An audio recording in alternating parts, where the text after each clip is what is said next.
El tema de hoy no es una afirmación, es una pregunta válida, sobre todo en los acontecimientos más recientes que estamos viviendo. Mi nombre es Carlos Méndez y sean todos bienvenidos al La Preludio. obra más importante del mundo se está llevando a cabo ahora mismo como preludio esencial de la segunda venida del Señor.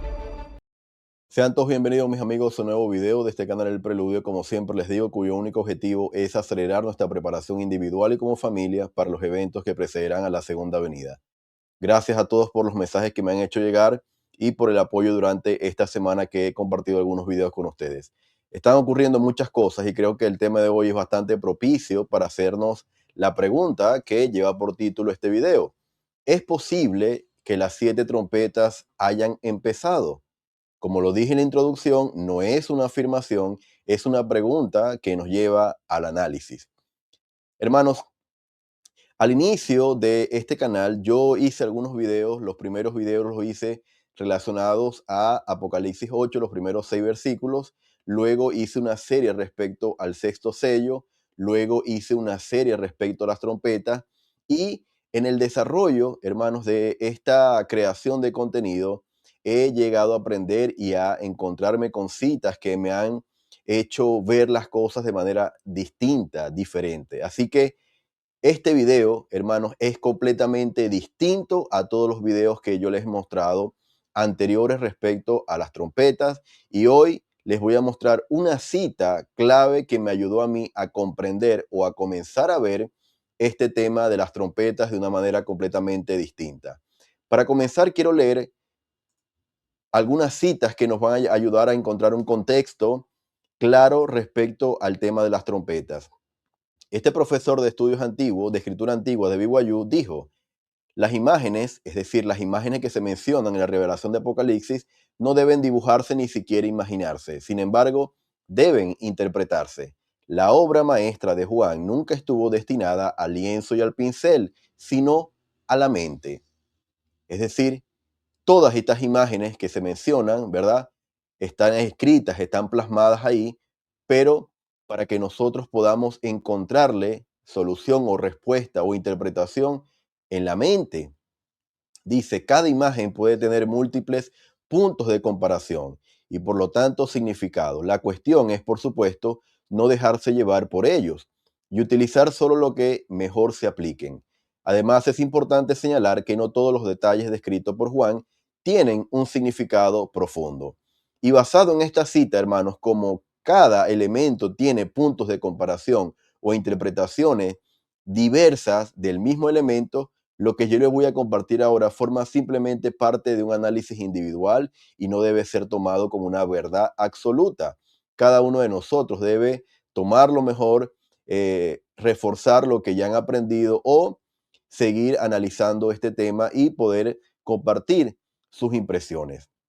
Luego, el Elder McConkie, respecto a este mismo tema, dijo: no nos es posible, en nuestro actual estado relativamente bajo de entendimiento espiritual, especificar la cronología exacta de todos los acontecimientos que acompañarán la segunda venida. Casi toda la palabra profética relativa al regreso de nuestro Señor vincula varios acontecimientos sin hacer referencia al orden en que se producen. De hecho, a menudo se utiliza el mismo lenguaje bíblico para describir acontecimientos similares que tendrán lugar en momentos diferentes. Así que, hermanos, esto forma parte de la complejidad de la revelación de Juan. Cada elemento puede no solamente tener interpretaciones distintas, sino que también pueden ocurrir en diferentes momentos y no debemos pensar que tienen quizás un orden cronológico, porque nos puede llevar mucho tiempo tratar de eh, analizarlo de manera cronológica. Ahora, la siguiente cita, y esto es algo que sí sabemos con certeza, fue dicha por Orson Pratt en 1873. El Señor dio por medio del profeta José Smith lo que se denomina una clave para la revelación de Juan. Esto da una pista del tiempo cuando los 7 ángeles sonarán. No sonarán sus trompetas en la tarde del sexto milenio, sino cuando los 6000 años hayan pasado desde la creación y la mañana del séptimo haya comenzado. Entonces, estos grandes eventos sucederán. Entonces el Elder Pratt nos dice en qué momento va a ocurrir el sonido o esta obra de las trompetas. Van a iniciar luego de que hayan cumplido la tierra 6.000 años. Y por ende, en la mañana del séptimo, en ese momento es cuando van a comenzar a iniciar estos juicios o estas advertencias. Así que ya he hablado ampliamente, de hecho el presidente Nelson y el presidente Oaks han hablado de que ya hemos transcurrido esa barrera de los 6.000 años y ya han pasado más de 6 milenios. Por ende, ya nos encontramos en lo que el Elder Pratt dijo la mañana del séptimo milenio. Ahora, fíjense lo siguiente. Yo en una oportunidad que había compartido con ustedes esta, esta presentación, este análisis con respecto a las 4 ocasiones en donde los ángeles van a hacer sonar las trompetas. Yo había hablado que 2 ocasiones serán previas a la segunda venida, como lo dice ahí, el preludio de la segunda venida, y 2 serán posterior a la segunda venida. Esto yo también lo compartí con ustedes en una transmisión completamente en vivo. Yo sigo manteniendo estos acontecimientos que van a ocurrir en momentos distintos. Sin embargo, hermanos, tengo que confesarles algo. Y es que cuando yo hice esa transmisión que se llama "Las trompetas sonarán más veces", era una pregunta que me llevó a ese análisis. Yo no había tomado dentro de ese análisis, aquellos que lo pudieron ver y se dieron cuenta, del capítulo 15 de Apocalipsis. Yo tomé el capítulo 16, pero yo no toqué el capítulo 15. Y en este video, en esta presentación que ustedes van a ver ahora, yo voy a tomar todo el capítulo 15 y de ahí se va a derivar el análisis. Así que ahora, hermanos, he logrado comprender algo que en ese momento no vi. Y era que las 4 ocasiones en las que se mencionan que los 7 ángeles van a llevar a cabo su obra no son todas trompetas, sino que el capítulo 15 y 16 tiene que ver con copas de juicio. También habla de 7 ángeles, pero no tienen trompeta, tienen copas de juicio. Y aquí hay una gran diferencia que yo había pasado por alto en ese momento. Hermanos, lo que les voy a compartir ahora en pantalla es la cita que a mí me ha hecho ver esta diferencia entre trompetas y copas de juicio de una manera completamente distinta como yo lo venía viendo. Y es la cita que se encuentra en el manual de ayuda para las escrituras sobre la pregunta ¿qué representan las 7 copas? Un erudito señaló el contraste entre los 7 sellos, las 7 trompetas y las 7 copas. Los sellos anuncian los designios de Dios, las trompetas hacen sonar la voz de amonestación y las copas ejecutan su juicio. Fíjense lo siguiente, hermanos, dice un contraste, es decir, hay una diferencia. Y esta diferencia es que los sellos anuncian los designios, las trompetas hacen sonar la voz de amonestación y las copas ejecutan su juicio. Es decir, hay una diferencia en estos 3 elementos, sellos, trompetas y copas. Ahora, otro de los elementos que nosotros podemos encontrar respecto a las trompetas, la encontramos en Doctrinas y Convenios 77:12 y dice, el son de las trompetas de los 7 ángeles es la preparación y terminación de su obra al comenzar el séptimo milenio, la preparación de la vía antes de la hora de su venida.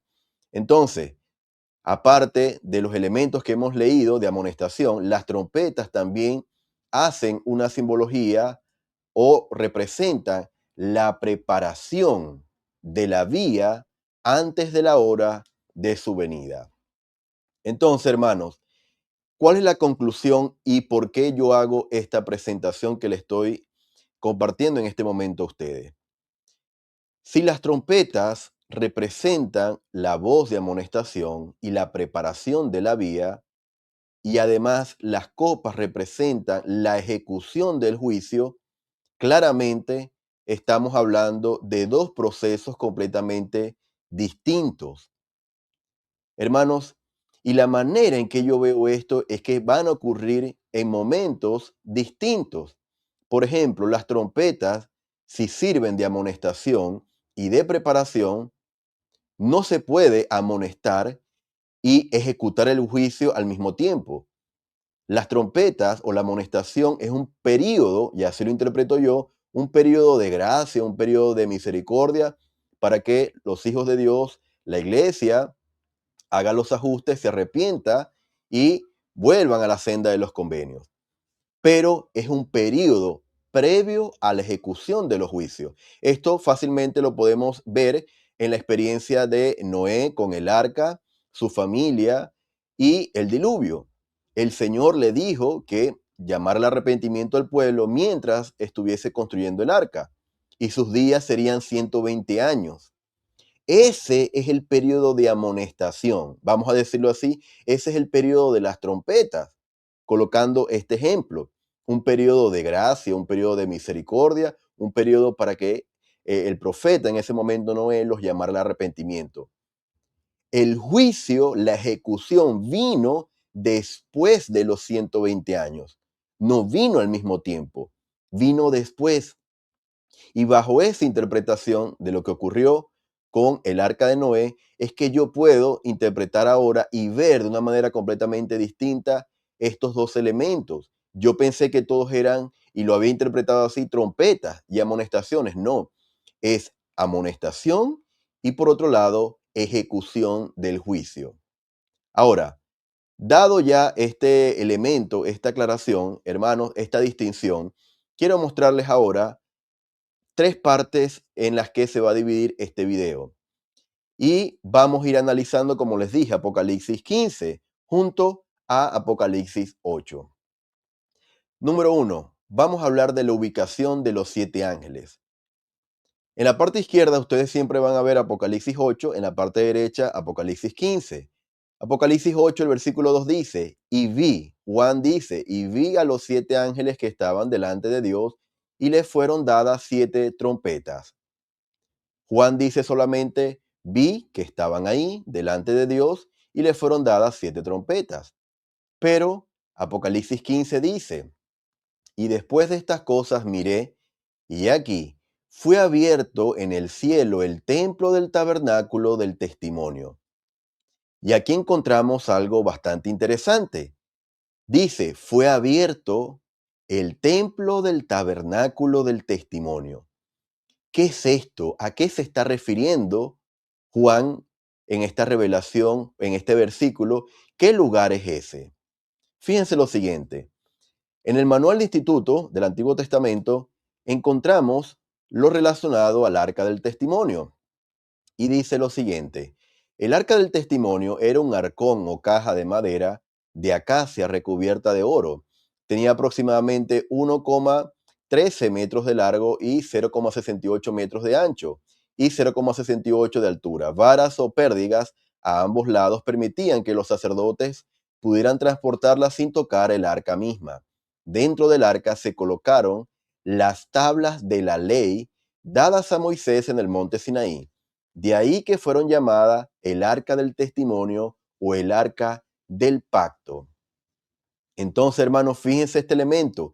También se le conoce como arca del testimonio. Y el versículo de Apocalipsis habla de tabernáculo del testimonio.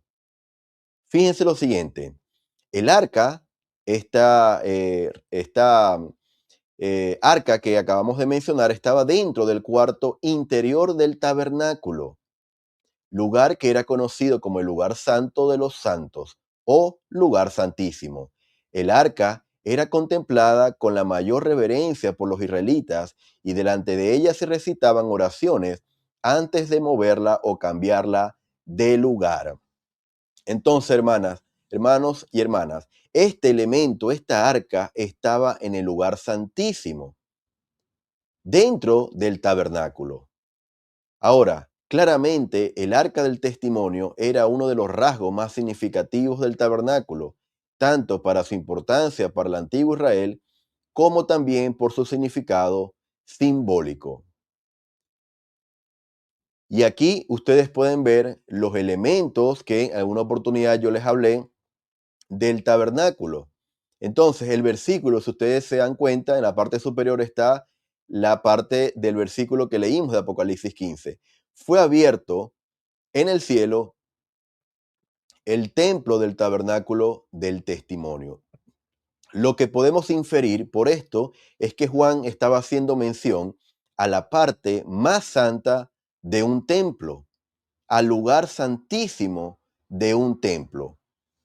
Por eso habla del tabernáculo del testimonio o el lugar en donde estaba el arca de testimonio. Entonces, hermanos, este es el primer elemento que quiero destacar con respecto a la ubicación de los ángeles con respecto a Apocalipsis 8 y Apocalipsis 15.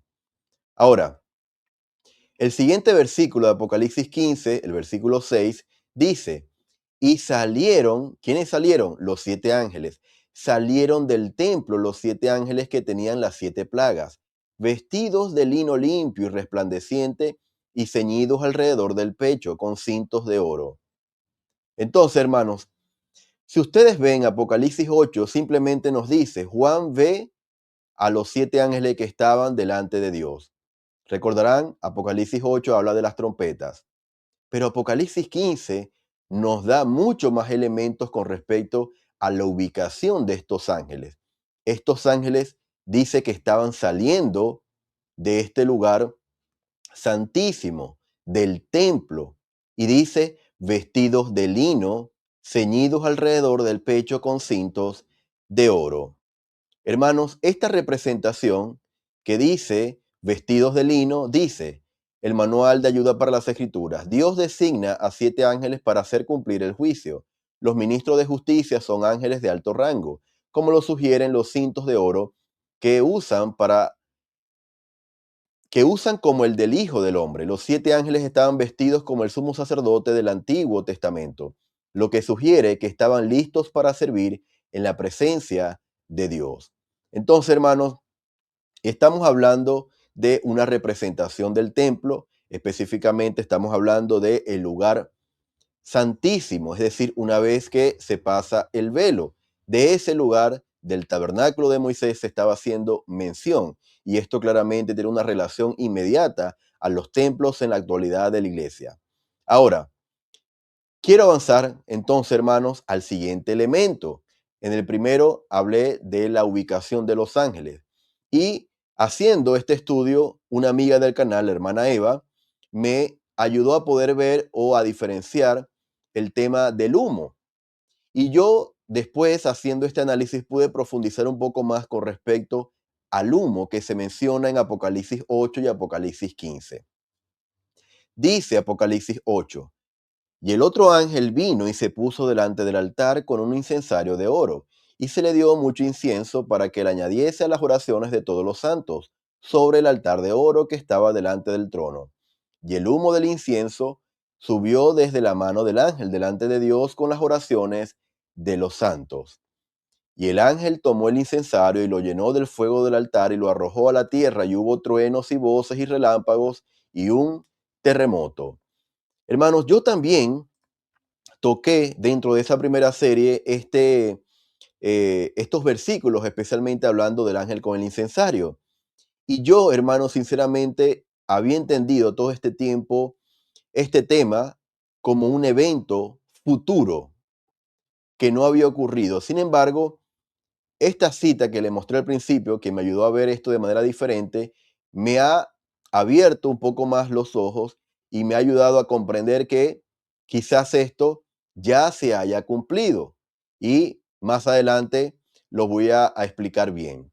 Sin embargo, fíjense el humo que se menciona acá. Dice que este humo salía, ¿verdad?, del incensario y delante del altar. Sin embargo, se menciona en el versículo 3 en 2 ocasiones la palabra oro. Habla de el incensario de oro y el altar de oro. Ahora, ¿cuál era el significado del uso de oro en el tabernáculo y en su mobiliario? Y fíjense lo que dice acá.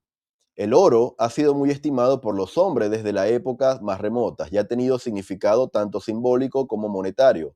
El oro es mencionado a menudo en las escrituras como emblema de lo que es divino, puro, precioso, sólido, útil, incorruptible, duradero y glorioso. La santidad era destacada por los materiales que se usaban. Por ejemplo, el oro puro era usado para el arca, el propiciatorio, la mesa del pan de la proposición y sus utensilios, para el candelabro y sus accesorios, para el altar del incienso y para la ropa del sumo sacerdote. Fíjense lo que él menciona aquí en el manual, el oro puro.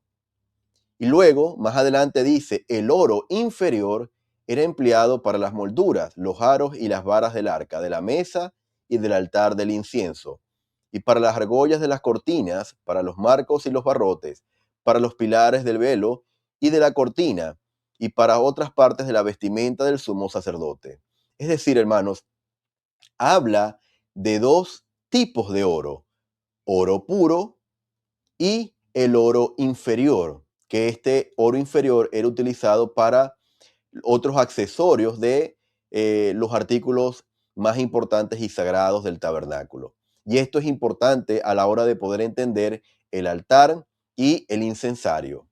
Ahora, hermanos, el altar del incienso, ¿verdad? Se colocaba delante del velo que conducía al lugar santísimo. El sumo sacerdote quemaba incienso cada mañana y cada noche en ese altar. El humo del incienso representaba las oraciones de los fieles elevándose a Dios. Entonces, si ustedes ven, hermanos, esta imagen, claramente quienes hayan podido ir al templo en cualquier momento se darán cuenta y reconocerán qué parte del templo moderno se encuentra esta sala. Entonces, Apocalipsis 8 menciona lo que está en la parte superior, y el humo del incienso subió desde la mano del ángel. Es decir, hermanos, lo que se está haciendo mención en el Apocalipsis 8 es en este lugar santo, santo, frente al velo, es decir, antes de pasar al lugar santísimo. Ahí es el lugar en donde se estaba haciendo mención en Apocalipsis 8. Ahora, Apocalipsis 15 también menciona humo, y el versículo 8 dice, y el templo se llenó del humo de la gloria de Dios y de su poder, y nadie podía entrar en el templo sino hasta que se cumpliesen las 7 plagas de los 7 ángeles. Habla nuevamente, si se dan cuenta, hermanos, de un templo. El templo se llenó del humo de la gloria de Dios y de su poder. Ahora, ¿a qué se está haciendo mención en este versículo con el humo? Éxodo 19 nos habla de la experiencia de Moisés en el monte Sinaí con el pueblo. Y dice en los versículos 17 y 18 del capítulo 19. Y Moisés sacó del campamento al pueblo para recibir a Dios y se pusieron al pie del monte. Y todo el monte Sinaí humeaba, porque Jehová había descendido sobre él en fuego. Y el humo subía como el humo de un horno, y todo el monte se estremecía en gran manera. Entonces, hermanos, en esta experiencia, en este versículo 18, nos da la respuesta a qué humo se está refiriendo Apocalipsis 15. Se está refiriendo a la presencia del Señor. Por eso dice, porque Jehová había descendido sobre él en fuego. Y esto queda demostrado en 2 Nefi 14:5. Y creará el Señor sobre toda morada de Sión y sobre sus asambleas una nube y humo de día, y resplandor de fuego y llamas de noche, porque sobre toda la gloria de Sión habrá una defensa. Entonces, habla también del relato en cuanto a la protección que recibió el pueblo de Israel en el desierto. Y aquí vemos otra cita que nos ayuda a comprender esto mucho más claro. La columna de nube y de fuego era un símbolo de la presencia de Jehová. Se interpuso entre los egipcios y los israelitas en el Mar Rojo. Era una fuente de luz y protección para los israelitas, pero era nube y tinieblas para los egipcios. Después la columna guió a los israelitas durante su viaje por el desierto. Por la noche la columna de fuego proporcionaba luz para guiarlos a donde debían ir.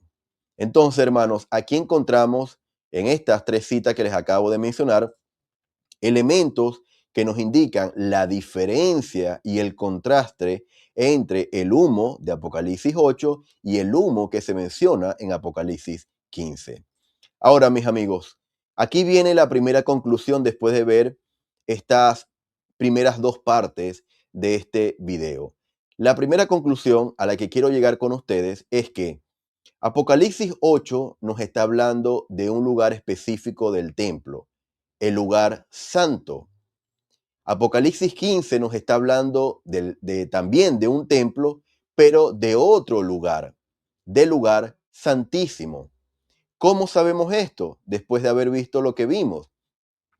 Apocalipsis 8 dice que los ángeles estaban simplemente delante de Dios. Sin embargo, Apocalipsis 15 nos dice, salieron del templo los 7 ángeles. Salieron del templo los 7 ángeles. Vemos la diferencia entre el capítulo 8 y el 15. La siguiente diferencia nos dice que los ángeles, o mejor dicho, el ángel con el incensario de Apocalipsis 8, se puso delante del altar con un incensario. Hermanos, acabamos de ver, el altar y el incensario se encontraban en el tabernáculo de Moisés dentro del lugar santo, es decir, frente al velo. Mientras que Apocalipsis 15 nos habla de que fue abierto el templo del tabernáculo del testimonio, haciendo alusión también a el lugar santísimo dentro de ese tabernáculo en donde estaba el arca del testimonio. El tercer elemento como diferenciar estos dos procesos distintos, hermanos, lo encontramos en el humo que acabamos de analizar. En Apocalipsis 8, el humo proviene del incienso que hay después de elevar las oraciones de los santos frente al velo en el lugar santo. Sin embargo, el humo que habla Apocalipsis 15 representa la gloria y el poder de Dios y el poder del Señor que está ahí en el lugar santísimo. Entonces, mis amigos, lo que yo interpreto por estos elementos diferenciadores es que Juan, dentro de la revelación, nos está hablando de dos procesos distintos. Uno, representado en las trompetas, haciendo alusión al lugar santo, y otro, representado en las copas de juicio, pero haciendo alusión a un lugar del templo completamente distinto, el lugar santísimo.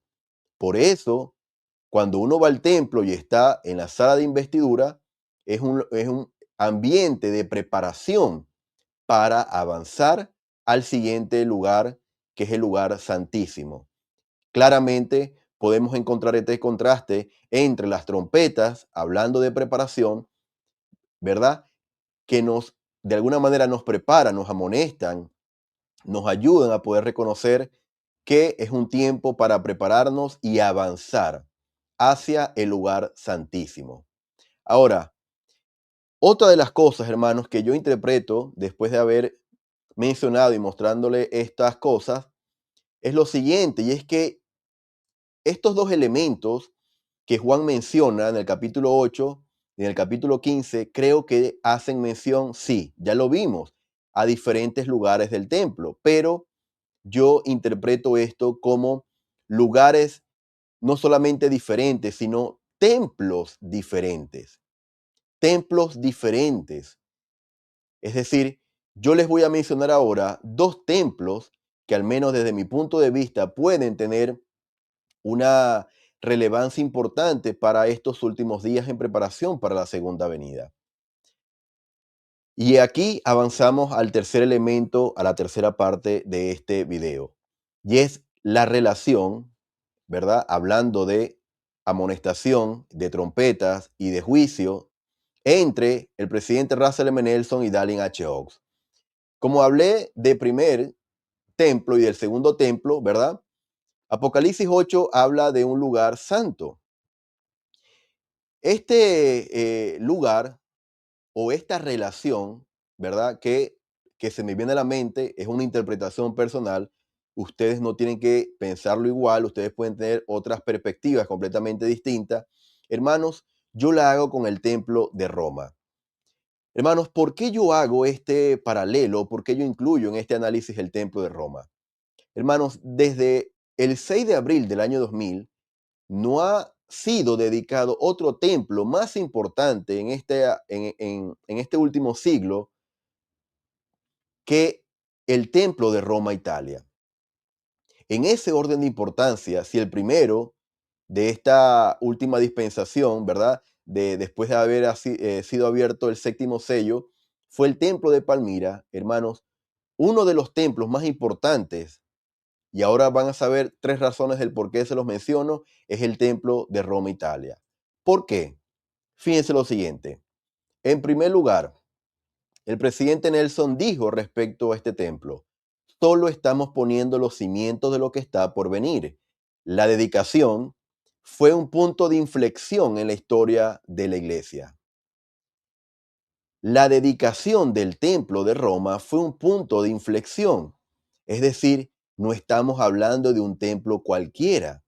Hermanos, y justamente el presidente Gordon B. Hinckley casi las mismas palabras las mencionó respecto al templo de Palmira. Él dijo que las cosas se iban a mover mucho más aceleradamente en el futuro, a partir de ese templo. Bueno, el presidente Nelson dice que con respecto al templo de Roma, se estaba colocando los cimientos y que era un punto de inflexión. El segundo elemento, como ven en pantalla, tiene que ver con la oración dedicatoria. Y el presidente Nelson dijo: agradecemos que todos los apóstoles vivos participen en estos servicios dedicatorios. Hermanos, ningún templo de los más de 200 que han sido dedicados ha contado con esta bendición, en donde los 15 profetas, videntes y reveladores han salido de los Estados Unidos y se han reunido para dedicar un templo. Esto nunca, hermanos, en la historia de la iglesia ha ocurrido. Es la primera vez que ocurrió y fue con el templo de Roma, Italia. Es tanto así lo relevante de este hecho que en la oración dedicatoria el presidente Nelson lo mencionó. Dijo: agradecemos que todos los apóstoles vivos participen en estos servicios. Es decir, los 15 profetas, videntes y reveladores, o los apóstoles vivos, estaban ahí presentes. Y el tercer elemento de importancia por la que yo menciono el templo de Roma tiene que ver con el número de sesiones en las que se dedicó el templo. Tuvo 7 sesiones dedicatorias programadas en 3 días. Así que, hermanos, estamos hablando, ¿verdad?, de un número que no debe ser tomado al azar ni a la ligera.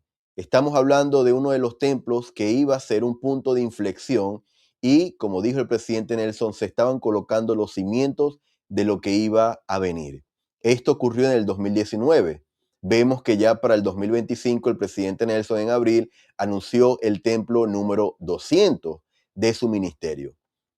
Y adicionalmente todo lo que vino sobre la tierra, los desastres naturales, los cambios administrativos, de procedimientos dentro de la iglesia, la maldad generalizada, las guerras, rumores de guerra, todo lo que vino desde el 2019, incluyendo, por supuesto, la pandemia. De verdad, hermanos, el templo de Roma fue un punto de inflexión. Por eso, yo asocio ahora, en retrospectiva, hermanos, de el templo de Roma con Apocalipsis 8 y lo que ocurrió ahí. De hecho, dice que el ángel con el incensario, una vez que hace la obra que lleva a cabo, ¿verdad? Dice que tira el incienso a la tierra y vienen terremotos, voces, fuertes vientos, etc.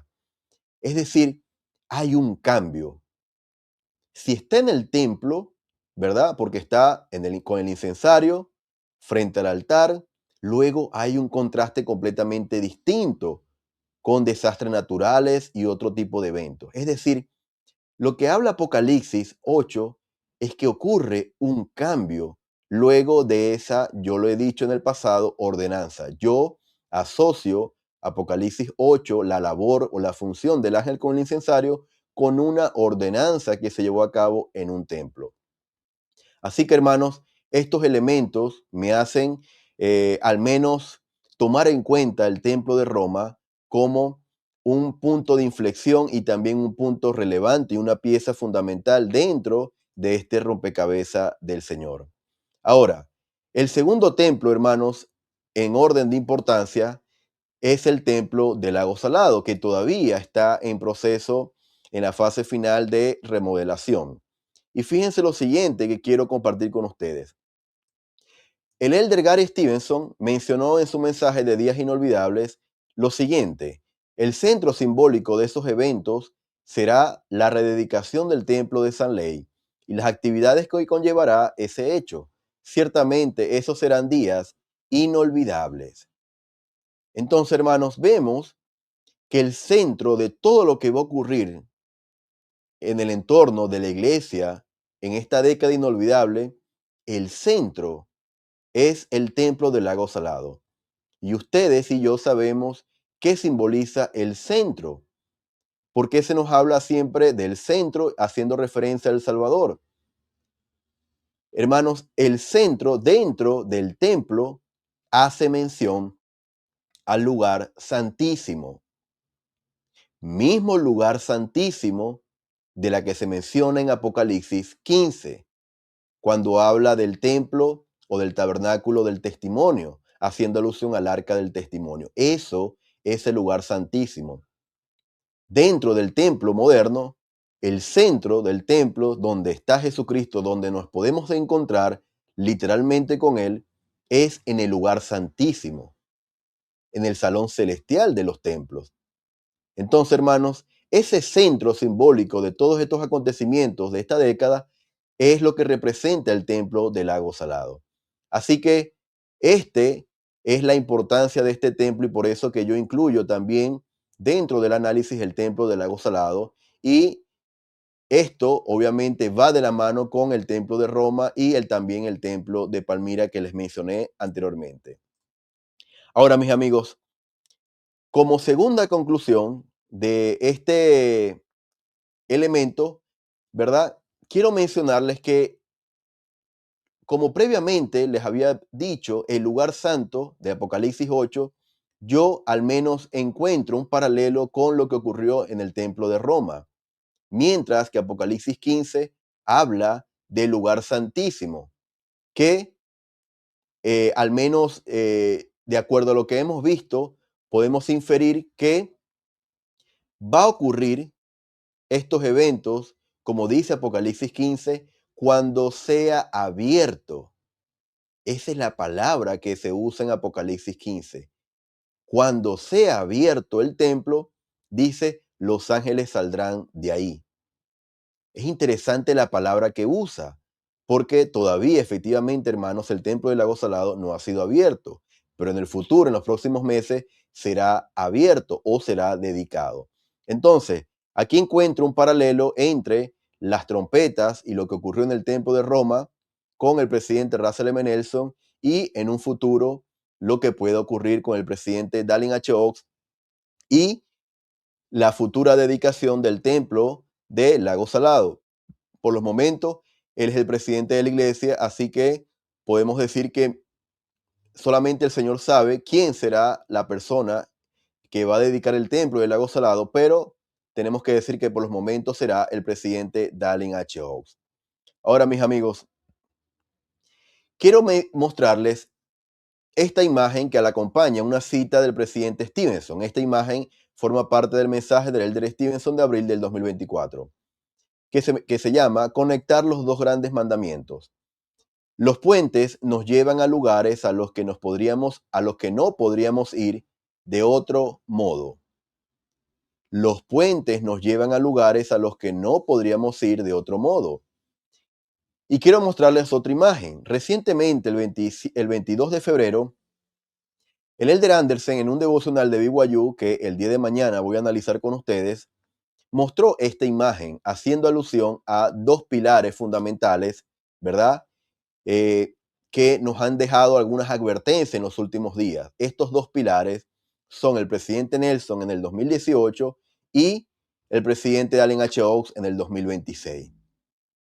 Hermanos, si unimos estas dos imágenes, al menos para mí, me da una sensación de que hay como una continuación de la misión, el ministerio, la obra que impulsó de manera acelerada el presidente Russell M. Nelson. Hermanos, cuando hablamos efectivamente de la voz de amonestación o preparación, al menos para mí, no hay otro profeta o presidente de la iglesia que nos ha hablado tanto de preparación para la segunda venida como el presidente Russell M. Nelson.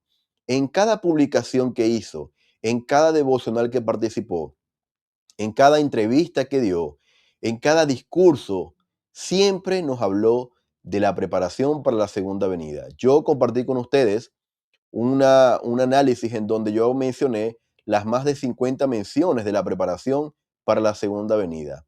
Al menos para mí, ese paralelo con respecto al ministerio y a la labor de los ángeles con trompeta, creo que al menos inició. Y si bien es cierto, hermanos, todo lo que se tiene que llevar a cabo dentro de Los Ángeles con Trompeta no ha ocurrido todavía porque recordarán que debe llevarse a cabo la batalla de Armagedón, el sitio a Jerusalén o el asesinato de los dos testigos, los dos olivos. Hay muchas cosas que todavía faltan por cumplirse. Sin embargo, yo creo, hermanos, y no es casualidad que durante 7 años y medio el presidente Nelson en su ministerio nos haya hablado tanto de la segunda venida. Así que yo de esa manera, ahora viéndolo con una visión completamente distinta y con una perspectiva diferente con esta cita que les he mencionado ahora, creo que en cierta parte el presidente Nelson en su ministerio inició esta labor de amonestación y de advertencia similar a las trompetas que se mencionan en Apocalipsis 8. Ahora, cuando hablamos de copas de juicio, claramente, al menos para mí, inmediatamente se me viene a la mente el oficio de juez que tuvo en el pasado el presidente Dallin H. Oaks. Así que estas dos imágenes que ustedes pueden ver, hermanos, que son imágenes mostradas en momentos diferentes por testigos especiales de Cristo, claramente me hacen pensar a mí que tanto el presidente Nelson como el presidente Dallin H. Oaks llevaron a cabo y siguen llevando a cabo, en el caso del presidente Oaks, una labor que, como yo lo mencioné en el pasado, nos están preparando para días aún más difíciles. Si pensamos que ya los días difíciles han transcurrido, aún quedan días difíciles por venir. Y más recientemente lo dijo un testigo especial de Cristo y mañana lo voy a compartir más ampliamente con ustedes. De todas maneras, mis amigos, ¿qué piensan ustedes con respecto a todo esto que les he mostrado? ¿Piensan que es posible que ya esa labor al menos ha comenzado de las trompetas con el presidente Nelson? ¿O piensan ustedes que es una obra futura? Déjenmelo saber en los comentarios, hermanos, y estaré atentos a leerlos. Como les dije, esto forma parte de un análisis individual y no tiene para nada que ser tomado como una doctrina oficial. Mis amigos, yo lo que sí sé es que el Señor de alguna manera está permitiéndonos con su espíritu unir las piezas, unir los puntos claves para poder entender estos últimos días y al mismo tiempo prepararnos para su regreso. Testifico de las palabras del presidente Nelson cuando nos dijo que aunque no sabemos el día ni la hora, sí sabemos, al menos por sus palabras, que él nos estuvo instando e impulsando a que nos preparáramos para ese día grande y terrible. Es mi deseo y mi testimonio de que para nosotros ese día sea grande y no terrible. Testifico de que el Salvador vive de manera literal y que en preparación para la segunda venida, Él nos ha dejado profetas, videntes y reveladores que son la guía segura para, de alguna manera, afrontar estos días de conmoción, caos y oscuridad. y estas cosas las comparto con ustedes en el nombre de Jesucristo. Amén. Mis amigos, gracias por haberme acompañado en este episodio un poco más largo de lo normal, pero creo que el tema lo ameritaba. Gracias, los invito a que puedan compartir el video, reaccionar con un me gusta y dejarme saber en los comentarios cuáles son sus impresiones adicionales. Los enlaces que utilicé para esta presentación los van a encontrar en la descripción del video. Gracias entonces y nos estaríamos viendo el día de mañana nuevamente. La obra más importante del mundo se está llevando a cabo ahora mismo como preludio esencial de la segunda